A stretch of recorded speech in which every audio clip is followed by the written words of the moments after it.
तर आपले प्रतिनिधी सीमा आढे आणि कृष्णात पाटील सध्या आपल्यासोबत आहेत। ते आंदोलन स्थळी आहेत आणि त्यांच्याकडून आपण अधिकची माहिती घेऊयात। सुरुवातीला जाऊयात सीमा आढे यांच्याकडे। सीमा, खरं तर महाविकास आघाडीच्या आंदोलनाला सुरुवात झाली, कशा पद्धतीने कार्यकर्ते आहेत, नेमकं कशा पद्धतीने सुरुवात झाली आंदोलनाला?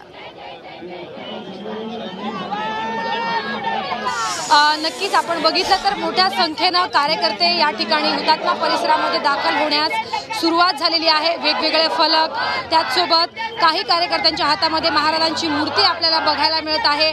काँग्रेसचे कार्यकर्ते असतील, राष्ट्रवादीचे, त्याचसोबत ठाकरे गटाचे कार्यकर्ते मोठ्या प्रमाणात त्यांच्या हातामध्ये आपल्याला फलक बघायला मिळत आहे।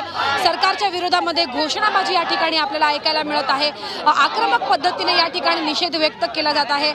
सरकार ज्या पद्धतीने आपली भूमिका मांडत आहे किंवा ज्या पद्धतीनं मालवणमध्ये घटना घडली त्याचा निषेध म्हणून हे कार्यकर्ते आक्रमक झाले असून आता आपण बघतो काही कार्यकर्त्यांची जर प्रतिक्रिया ऐकली तर आक्रमक अशी प्रतिक्रिया आपल्याला अजूनही बघायला मिळत आहे। आपल्यासोबत काही कार्यकर्ते आहेत, आपण त्यांच्याशी बातचीत करूया। हातामध्ये तुमच्या मूर्ती आहेत, महाराजांचा पुतळा कोसळला म्हणून महाविकास आघाडीचे नेते तर आक्रमक आहेतच, मात्र कार्यकर्ते सुद्धा तेवढेच आक्रमक असल्याचं बघायला मिळतं।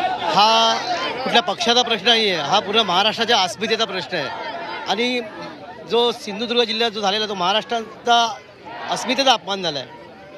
आज त्या अपमानाचा विरोध करण्यासाठी आम्ही इथे जमलो आणि ह्या सरकारचा निषेध करण्यासाठी जमलो। पंतप्रधानांनी माफी मागितलेली आहे, मुख्यमंत्र्यांनी माफी मागितलेली आहे, तुमची मागणी तशीच होती। माफी मागून हे संपत नाहीये। महाराजांच्या काळात राहिले असते त्यांचा शिरच्छेद करायला लावला असता आम्ही। असे प्रमुख नेते नको आहेत देशाला की माफी मागितली म्हणजे सगळं होतं। यांचा शिरच्छेद करायला पाहिजे। आम्ही तर सांगतो, आम्ही हिंदुत्ववादी आहोत आणि हे हिंदुत्वाचे मोठे मोठे गाणे गातात आणि माफी मागतात। नक्कीच या आंदोलनामध्ये आपल्याला महिलांचा मोठा सहभाग बघायला मिळत आहे। ठाकरे गटाच्या महिला कार्यकर्त्या या ठिकाणी मोठ्या प्रमाणात दाखल झालेल्या आहेत। मुंबईतून आणि ठिकठिकाणाहून आपल्याला या ठिकाणी महिला कार्यकर्ते आपल्याला मोठ्या संख्येने या ठिकाणी बघायला मिळत आहे। थोड्याच वेळामध्ये प्रमुख नेते या ठिकाणी दाखल होतील। महिला आपल्यासोबत आहे, आपण त्यांच्याशी बातचीत करूया। ताई, कुठेतरी विरोधक राजकारण करत आहेत अशी जी टीका आहे ती सत्ताधाऱ्यांकडून केली जाते। आज तुम्ही आक्रमक आहात, आंदोलन करत आहात, सरकारच्या विरोधात घोषणाबाजी देत आहात। पहिली गोष्ट तर आम्ही तर कोणाच्या दबावाखाली राहणारे नाही आहोत, आम्ही सगळे ओरिजिनल आहोत। म्हणून आज आम्ही सामान्य शिवसैनिक आहोत आणि आम्ही हा सगळे जे भेकड आज एवढे पोलीस फौज मागवली आहे, कोणासाठी मागवली? आमच्यासाठी। अरे आम्ही कोण आहोत त्यांना माहिती आहे का? तुम्ही गेलात, आमचे पक्ष सगळे चोरलात आणि आता जो गलथान कारभार चालू आहे, एवढा पैसा खाल्लाय तुम्ही सुद्धा। न्यूज कमिशन आज न्यूजवाल्यांना पोलीसवाल्यांना तुम्हाला तरी सुरक्षा आहे का? तुमच्या सगळ्या गोष्टी दाबल्या जात आहेत। आज नारायण राणेने जो माईक खेचला तुमच्यावर, बघितलं ना तुमचे न्यूज रिपोर्टर, हा तो पोलिसांवर, त्याला काय इज्जत देत आहे? कोण? आम्ही इज्जत देणार नाही आणि या आंदोलनामध्ये कुठचेही राजकारण नाही। आज आम्ही कुठची भाड्याची लोक आणलेले नाहीत, एक कट्टर शिवसैनिक इथे कार्यकर्ते आक्रमक झाल्याचं सध्या पाहायला मिळते। आता आपण जाऊयात आमचे दुसरे प्रतिनिधी कृष्णात पाटील यांच्याकडे। कृष्णात, महाविकास आघाडीच्या आंदोलनाला सुरुवात झाली, कार्यकर्ते कशा पद्धतीने आपल्या भावना व्यक्त करतात? हुतात्मा स्मारक ज्या ठिकाणी आहे त्याच खाली आपण उभे आहोत आणि या ठिकाणी सर्व नेते देखील जमायला सुरुवात झालेली आहेत। केवळ वरिष्ठ नेते नाही तर युवा नेते देखील सहभागी होत आहेत। सक्सेना सलगर आपल्यासोबत आहेत। पंतप्रधान येऊन माफी मागत आहेत महाराजांच्या पुतळा कोसळल्या प्रकरणी, मुख्यमंत्र्यांनी माफी मागितलेली आहे, तरी देखील आपण समाधान नाही आहात, काय भूमिका? माफी रचणाऱ्या सावरकरांचे ते अनुयायी आहेत आणि संबंध महाराष्ट्राला, देशाला माहिती आहेत की ती RSS आणि त्यांची विचारधारा काय आहे। आधी चुका करायच्या नंतर माफी मागायची ही स्टाईल चालणार नाही। इथे प्रश्न छत्रपती शिवरायांच्या पुतळ्याचा नाहीये, छत्रपती शिवराय आमची अस्मिता आहे आणि छत्रपती शिवरायांच्या विचारांना कुठेतरी हा घात घालण्याचा प्रकार या दळबद्री सरकारनं केलेला आहे। या मिंदे सरकारला आम्ही पाय उतार केल्याशिवाय राहणार नाही। ही पहिली वेळ नाहीये। बदलापूर प्रकरण घ्या, आज मालवणमध्ये छत्रपती शिवरायांच्या पुतळ्याचं प्रकरण घ्या।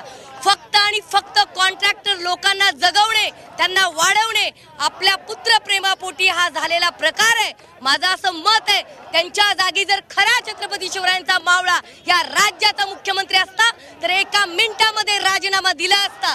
परंतु यांना सत्ता किती प्रिय आहे खुर्ची सुटत नाही आणि यामुळेच यांनी नाटक केलेलं आहे. परंतु हे नाटक महाराष्ट्राची जनता खपवून घेणार नाही.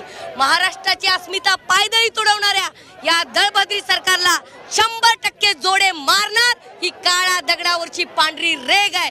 आज महाराष्ट्राची अस्मिता, महाराष्ट्राच्या कानाकोपऱ्यात गल्ली बोळामध्ये छत्रपती शिवरायांचा अपमान सहन होत नाहीये लोकांना.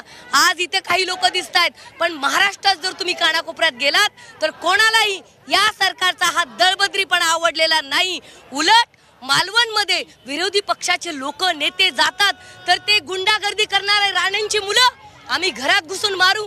अरे मालवण आणि सिंधुदुर्गचा सातबारा कोणाच्या बापाच्या नावाचा नाही, तो छत्रपती शिवाजी महाराज, शाहू फुले आंबेडकरच्या नावाचा आहे, हे मला सांगायचंय. आणि महाराष्ट्रातली कुठलीही जनता मालवणमध्ये हक्कानी जाणार म्हणजे जाणार. आणि आम्ही आमच्या अस्मिता छत्रपती शिवरायांना जर कोणी हात लावायचा प्रयत्न करणार असेल तर स्वस्थ बसणार नाही. कधीही आम्ही मालवणला जाऊ आणि शहानिशा करू, हे मला त्या गुंडागर्दी करणाऱ्या राणे, मिंदे आणि फडणवीसांना सांगायचंय. आपल्यासोबत अंकित प्रभू देखील आहेत. अंकित, आपण देखील युवा सेनेच्या माध्यमातून सर्व युवा सैनिक सामील झालेले आहात, परंतु पोलिसांनी परवानगी नाकारलेली आहे तरी देखील मोर्चावर ठाम आहे. छत्रपती शिवाजी महाराजांचा या ठिकाणी अपमान झाला. ते आमच्या सर्वांचे, महाराष्ट्रामध्ये राहणाऱ्या तमाम जनतेचे दैवत आहेत. आज महाराष्ट्राची संस्कृती जी काय वाचली आहे ही छत्रपती शिवाजी महाराजांच्या आणि त्यांच्या मावळ्यांमुळे वाचली. आणि कुठे ना कुठेतरी माफीनामा केलं, कुठे ना कुठेतरी छत्रपती शिवाजी महाराजांचा अपमान झालाय, कुठे ना कुठेतरी तुम्ही निधी जरी जाहीर करून गेलात तरी छत्रपती शिवाजी महाराजांचा झालेला अपमान भरून काढणार कसा, हा देखील मोठा प्रश्न आहे. आणि हा पहिला प्रसंग नाही आहे. छत्रपती शिवाजी महाराज हे आमच्या टुकड़े टुकड़े होकर वहां गिरा था और इतना अपमान होने के बावजूद भी उसका समर्थन करने वाले राजनीतिक दलों के सत्ता पक्ष के लोग उसकी निर्भत्सना न करे तो क्या करे. हम तो यहाँ कहते हैं, भारतीय जनता पार्टी खुद कहती है छत्रपति शिवाजी महाराज के आशीर्वाद भारतीय जनता पार्टी के साथ. शर्म नहीं आती क्या? कहाँ बची होगी तो देख लो अगर है तो. और इसीलिए पिछले कुछ दिनों में आपने देखा होगा आदरणीय उद्धव जी ठाकरे साहब जिस तरह से इसके बारे में पेश आए कि भाई ये महाराष्ट्र का अपमान है.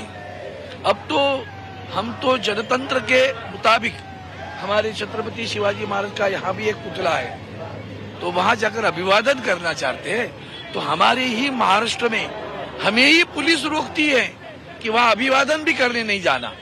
यहाँ झंडे लगाए थे, भगवे दिखते हैं क्या कोई?